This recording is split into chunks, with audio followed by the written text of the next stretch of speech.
Well, the weather is definitely quiet across this country, so I think I'm just going to stop doing videos, and you can watch this video or don't. I don't care. I'm just kidding. Just joking, guys. Just kidding.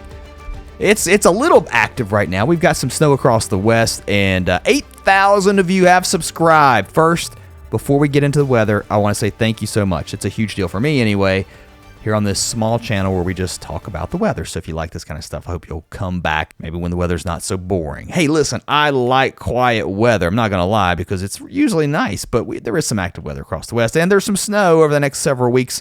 That's going to be falling across Canada as we build the cold here. Over the next 7 days across the lower 48, the best chance of snow will be here. That's really this weekend, and here across the Northeast, maybe even into the Great Lakes late next week. Temperatures have been way below average, but look at this. We're really climbing as we head into Tuesday and Wednesday with some southwest flow. That moves into the Northeast. Temperatures much above average for the Jersey Shore. It's not going to stay that way, though, right? So, boom, here comes another cold shot of air for the Northeast, including the Jersey Shore, all the way down into the Tennessee Valley. You know, this winter, I think, is going to be above normal in many areas, but we're going to get these shots of cold, and we're already kind of seeing that. And look, it could get really warm heading into the 29th and 30th as some southwest flow develops here. Still pretty far out on that, but something to look at anyway. High pressure. Here's your boring high pressure, keeping things nice and quiet across the east. We probably like this. I don't know. Maybe you don't like this weather. I try not to take sides on weather because people get really, really upset about that sometimes. You like snow? You don't like snow? What? Anyway. I'm neutral here, okay? So high pressure here across the east. We've got some snow, though, really starting to pile up across the Four Corners states into the high elevations, mainly above 9,000 feet.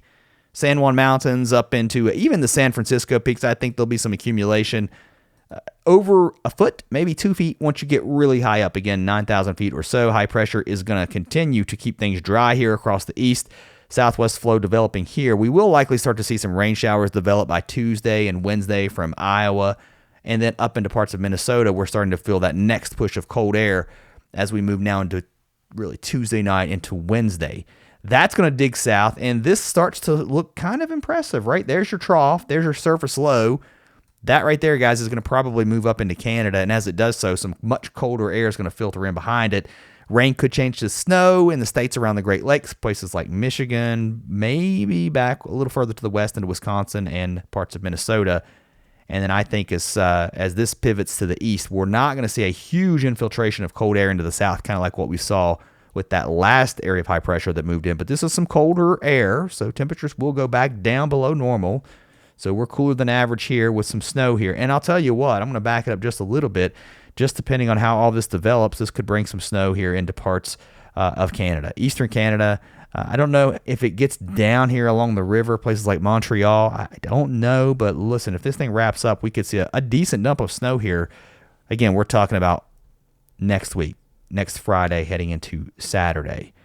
The polar vortex getting stronger across the North Pole. Here's where we are right now, heading in through the weekend, and then once we head into next week, what we're not seeing is a huge disruption in the polar vortex. We've got a little bit of cold air moving to the south, but this really semi-permanent low here around the pole is starting to just really strengthen, and I think that's going to cause that cold air to pool up here over the next several weeks. The snowpack is building across Siberia, so we're definitely getting much colder here. A closer look out west, that system will move to the east. As it does so, I'm going to back it up a little bit. Really, Saturday, we've got the snow and rain here into the mountains, and then by Sunday, the rain starts to push out into Colorado, Kansas, and Nebraska. And then here comes our next system into the Pacific Northwest.